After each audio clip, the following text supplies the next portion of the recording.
Number 4. Okay, and hot take number 2 on this list. Yeah, Nergigante is not in the top 3, and that is gonna surprise a whole lot of people. Let me preface this right here and right now. The exact alignment of the top 4, as they are, was probably the most contested, most debated, and most in-depth part of the making of this list. And that's because there is a legitimate case for all 4 monsters in the top 4 to be in the number 1 spot. Nergigante and the 3 following monsters on this list deserve the top spot in some way, shape, or form. In terms of out-of-game real-world influence for Monster Hunter, Nergigante is pretty damn important. He is the flagship of Monster Hunter World, the game that an absolute ton of hunters began with. He is the terror that awaited so many fresh-faced players in the depths of the Elder's Recess. He was the crusher of old and new players in World's demo. He was one of the main faces of World's marketing campaign to the masses. I say one of, I think Rathalos, Anjanath, and the overhaul of Monster Hunter that was World also did a lot of the selling for that game. Heck, he's not even on the front of the Western Releases game case. He is near and dear to a ton of us. Those who started in World, and those who grew up with the franchise and watched it evolve and dare to be something new. And I think he is emblematic of what World wanted to be. Big and bold, yet also grounded and a little reserved. Nergigante is indeed an imposing beast of pure brutality and carnage. Yet he is also one of the least flashy Elder Dragons ever put together. His shape and size are not particularly out of the ordinary, and he relies almost exclusively on pure physical force and a little accelerated regeneration, but mostly the single power of nothing but one's own strength. Nergigante does not wield world-ending thunderbolts or city-ending infernos or blood-freezing arctic gales. No.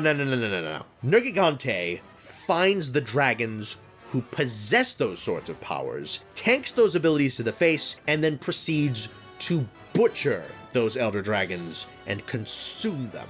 The title Eater of Elders is well-deserved, and it's really cool to see an Elder Dragon that is a menace directly to his own kind. Yeah, there are Elder Dragons that can defeat other Elder Dragons, but I'm kind of surprised it took them this long to create a monster whose goal in life is to hunt down and devour the most powerful monster category in the series. The only issue is, and I think the one and only thing that knocks Nergigante down just that little bit below the top 3, is that when it comes down to his role as Eater of Elders, we are told about this role a bit more than we are shown. And when we are shown him acting as Eater of Elders, I kinda think another monster should have been the one there. Without doing a critique of World Story, Nergigante has a great presence, but is a tad underserved and a tad impersonal. Whereas Velkhana changed tactics and came straight for us, Nergigante and ourselves really kinda just got in each other's way. Nergigante hunted Zoramagdaros and Xenojiva for their power, at the same time we were hunting them to learn about them. And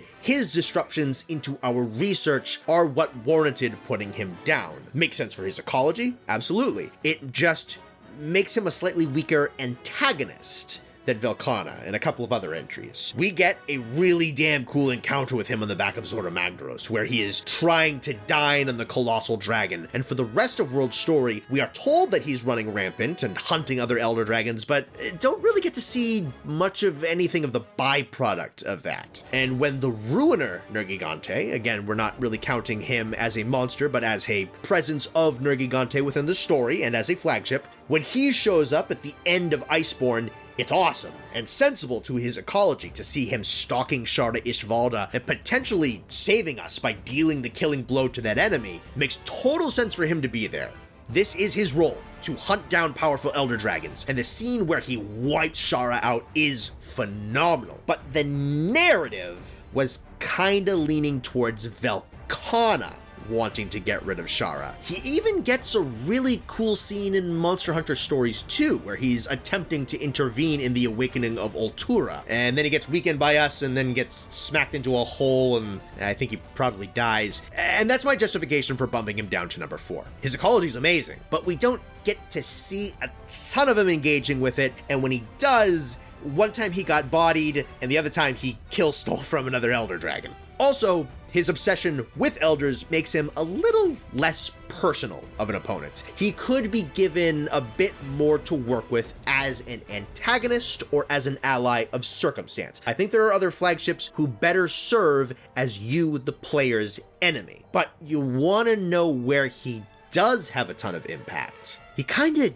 defined the combat design of every single 5th generation flagship, all 4 of them, and Sunbreak's entire endgame. Nergigante catapulted this sort of minigame within a hunt idea. He attacks so fiercely with so much power that he snaps the spikes off of his body, and his body immediately begins reconstructing new spikes. They start out as soft, white, and vulnerable, only to quickly solidify into impenetrable black armor. You gotta attack these spines while they're still fresh, break them while they're vulnerable, because you will slowly lose places to hit him, and once his body wholly is encased in these spines, he obliterates them all at once in a health-melting dive bomb that has sent many, many, many hunters back to camp in a mangled ball. Velkhana has breakable ice armor that can prevent her super attack. Magnamalo has openings in his body expelling hellfire that if attacked can cut off his usage of it. Malzeno has blood-infused targets on his body in his powered-up state that can be attacked to shut him down. The anomaly-infected monsters in Sunbreak have these glowing spheres you gotta destroy to suppress the affliction. Nergigante didn't invent this idea. Generations' hyper monsters had highlighted body parts too, and there were other monsters that could be knocked out of powered-up states. But Nergigante perfected this gimmick, and he perfected it so well that every flagship we have had after him so far, and an entire endgame, copied him and couldn't do it better than he did. Nergigante is one of the best designed fights in Monster Hunter. Flat out. No debuffs, no detriments, no elements, not really all that much of cleverness and cunning. Just an absolute monster of unrelenting, uncompromising, unforgiving power that will rip you to shreds unless you do so to him first. If you play passive, you will lose your damage opportunities. You will get dive bombed. You have to be aggressive. You have to have mastery. Nergigante knocks you down, demands that you get back up and be better over and over and over until you finally get it. Nergigante is not the most difficult monster in Monster Hunter. However, I do not believe that there is a single other fight in the entirety of the series that is designed so deliberately to make you better, to force you to be better. Other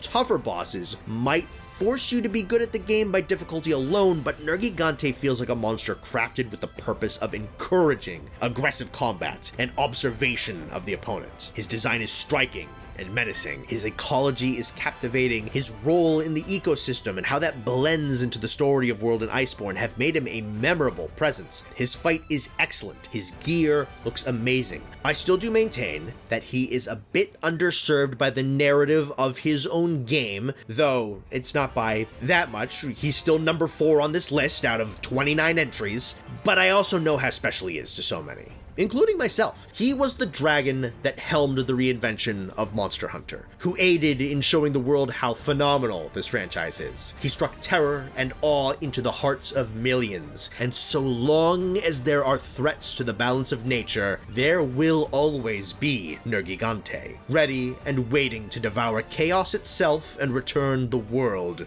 to order.